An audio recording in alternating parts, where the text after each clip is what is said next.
Shalom, Yasharallah, first and foremost, all praise, honor, and glory to Yahweh, Bahashim Yahushai, Bahashim Racha HaKodash, double honors to the apostles and elders of the house of David. Salutations to you brothers throughout the four corners of the earth, teaching the truth in righteousness and sincerity. To you Israelite foreigners, come back home to the truth. To those that passed on, serving the Lord, the dead in Yahushai shall arise first. To you sisters who believe, keep encouraging and supporting your brothers out here teaching His truth. And always commemorate the sister who washed Yahushai feet when you read the scriptures. I want to talk about an incident that happened this week. I don't want to get into too many specifics, but I really got into an argument that I had to walk away from because it really wouldn't have turned out well. You know, it's an individual that I've been pretty much getting tired of dealing with for a while. And then later on, you know, I started thinking during the week, right? This happened around maybe Tuesday, Wednesday.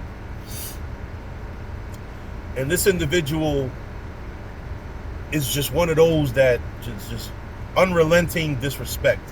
Whether it's outright, which is usually over the phone, never in person. When it's in person, it's joking, right? When it's over the phone, that's when motherfuckers want to talk shit. But I had to think about it.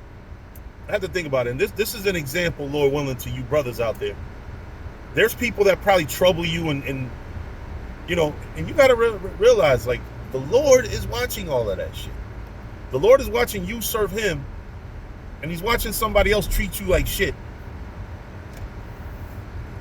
And I've come to realize, this guy that gives me a difficult time at work every day, life is kicking him in the ass. I mean, when I tell you this guy goes through unbelievable shit, I'm not going to mention names or how I know this guy, right? Brothers in my camp know about him because I complain. That's one of my biggest complaints. But this is a guy who gives me a difficult time multiple times a week at work. It's like one of those people that is under you, but insist on doing things their way. So, you know, I had to realize, like, the shit that this guy goes through, the Lord is already paying him back multiple for what he does to me. Pause. This is a guy whose wife cheated on him multiple times. One time, the last time that I know of, the guy that she was cheating with punked his ass out. What else? I don't want to get into things that have happened with his children, but, you know, yeah, this guy's been going through a lot of shit for the past few years. And if I were him, I would think to myself at some point, like, look at what I do to people, and then expect God to, or life to hand me a different situation.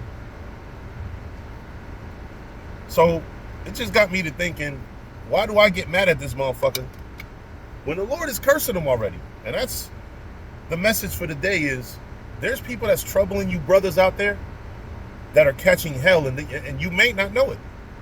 I happen to know it. I happen to know that this guy's going through hell. And it just be dawning on me sometimes. It's not something that's an ever-present thought, but God is cursing the shit out this motherfucker. From the very woman that sleeps in his bed every fucking day. That's a curse. It really is, based on what she be doing. And I be sitting here getting angry like, bro, life is kicking this motherfucker in the ass. And I don't feel bad. Usually, man, I feel bad for people in situations like that. Not this guy. The Lord is perfectly jacking him up for the shit that he be doing. And you know what? You brothers out there are probably going through it. Probably got people in your life that you want to beat up. A lot of them are probably going through unimaginable shit. And the Lord will probably keep jacking them up continuously. But anyway, with that, I want to say shalom to the hopeful elect. And let's continue to teach the word.